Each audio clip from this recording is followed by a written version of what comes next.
क्या आपने कभी सुनी है वो फुसफुसाहट जो रात के सन्नाटे में अचानक आपका नाम लेती हो?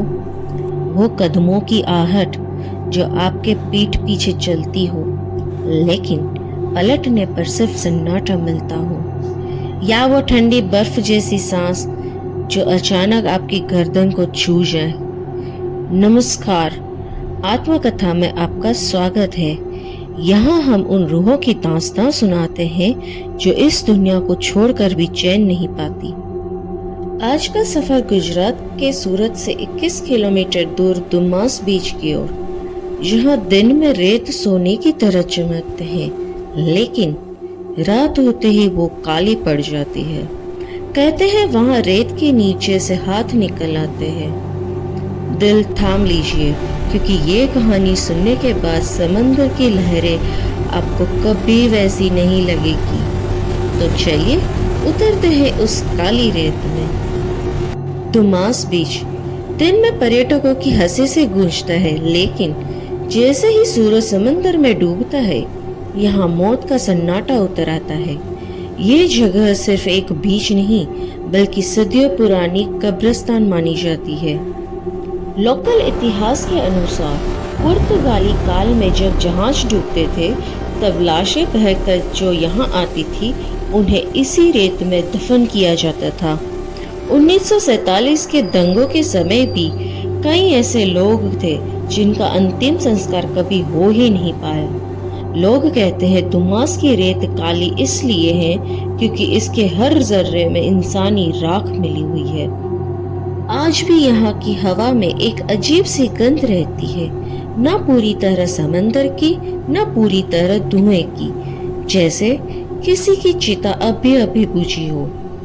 लोकल मछुआरे धीमे आवाज में बताते हैं, रात को रेत हिलती है, जैसे कोई नीचे से बाहर निकलने की कोशिश कर रहा हो। तो सवाल ये है, क्या वो रूहें आज भी अपनी अधूरी चिताओं की तलाश में भटक रही है, या फिर कुछ और है जो इस रेत को जिंदा रखता है? रात में जो दुमास की सरहद में दाखिल होता है, वो लौटता तो है, लेकिन अकेला नहीं। कई लोगों का कहना है कि चलते समय उन्हें लगा कोई उनके पीछे है। कदमों की आवाज, सांसों की आहट, लेकिन पीछे मुड़ने पर कोई नहीं। और फिर है दुमास के कुत्ते। ये कुत्ते आदमी को देखकर नहीं, अंधेरे के खालीपन को देखकर भौंकते हैं। उनकी आंखें किसी इंसान पर नहीं, बल्कि उस जगह पर टिकी होती है जहां हमें कुछ दिखाई नहीं देता। एक आदमी ने बताया, उन्होंने अंधेरे में अपना नाम सुना, बहुत धीमी आवाज में। जैसे ही वो पलटा, टॉर्च की रोशनी में उसे लगा रेत पर उसका एक चेहरा उभर रहा है। वो रो रहा था और उसकी आंखों से खून नहीं, काली रेत गिर रही थी। यहाँ औरतों के खिलखिलाने और बच्चों के रोने की आवाज आम मानी जाती है, लेकिन जैसे ही आसपास जाते हैं, सिर्फ समंदर भरी लहरें बजती है। ये लहरें टकराती नहीं है, ये आपको बुलाती है।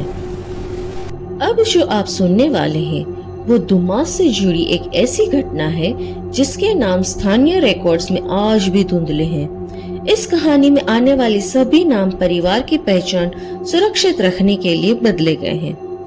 मेहता परिवार, विजय मेहता, उनकी पत्नी राधा, 19 साल की बेटी नेहा और 16 साल का बेटा आरव। एक आम सा परिवार जो एक शाम थोड़ा सा वक्त समंदर किनारे बिताने दुमास पहुंचा।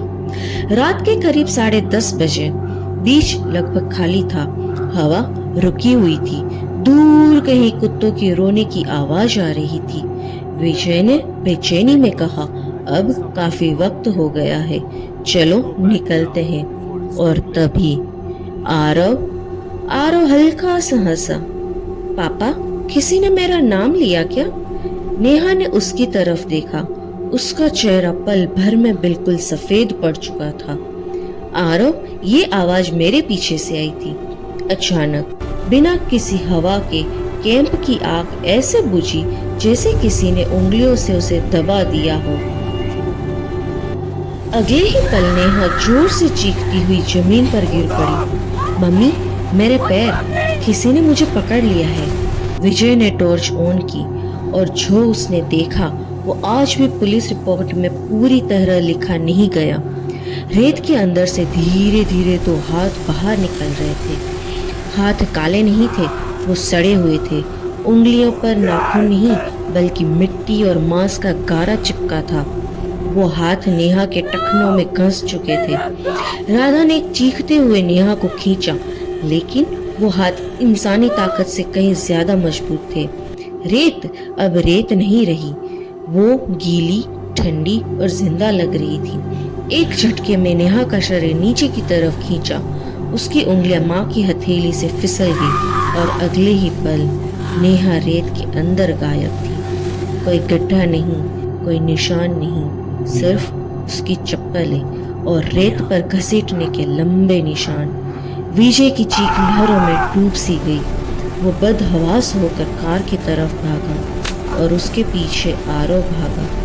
तभी हेडलाइट की रोशनी में उन्हें राधा खड़ी दिखी, लेकिन वो राधा नहीं थी। उसका सिर अजीब तरह से एक तरफ झुका हुआ था। आंखों की जगह सिर्फ काले गहरे गड्ढे थे। उसका मुंह धीरे धीरे खुला और उससे काली गीली रेत गिरने लगी और वो बोली, घर चलो विजय, नीचे बहुत जगह है सबके लिए। आरो चीख भी नहीं पाया और अगली सुबह बीच पर सिर्फ विजय मिला, नंगे पांव, रेत से लथपथ, आंखें खुली लेकिन कुछ भी न देखती हुई। उसके हाथ में नेहा का फोन था। फोन में एक ऑडियो रिकॉर्डिंग मिली। रेत को और चाहिए, अब तुम्हारी बारी है।